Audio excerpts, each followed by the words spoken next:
argada qalagan. Beye bizge salamlar yürütken peygamberler. Beye bizge salamlar yürütken elçi kullar. Beye bizge salamlar her vakti her zamanlar. Beye bizge salamlar salagan malayikler. Yesse bizni salamı sağa Resul peygamber. Rahmeti bereketi sağa daim tabular. Yesse bizni salamı bari biz gada bulsun. Yesse bizni salamı salih kullağa bulsun. Allah'ım seni yetiştir Muhammed'in ruhuna. Bizden savgallar etip ashabların ruhuna. Ulu bulgan makamını yesin bir Resulullah.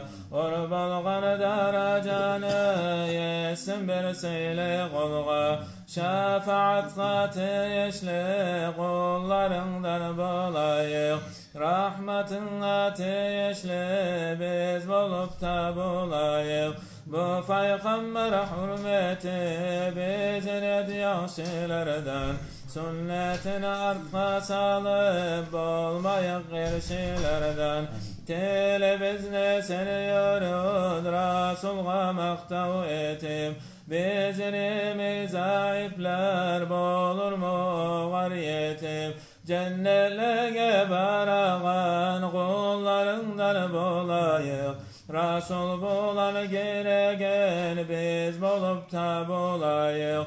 Gelgemiz mevletine bizge tok bereketi. Cennette konşuda ed eskerdik silabatı.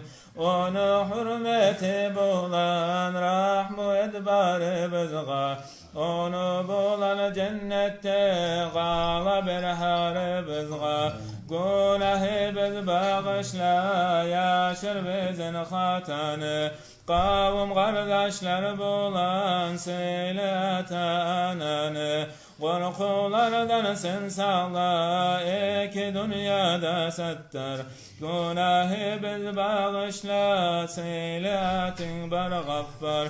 Amalı biz kabul et çömerliğin yolunda. Yaratılgan alamını ihtiyarı kolunda. Sağalayık her zaman her bir maktav yesse biz. Salavatlar salamlar Muhammed Habibimiz. Mevla'ya salli ve sellim daiman abadan.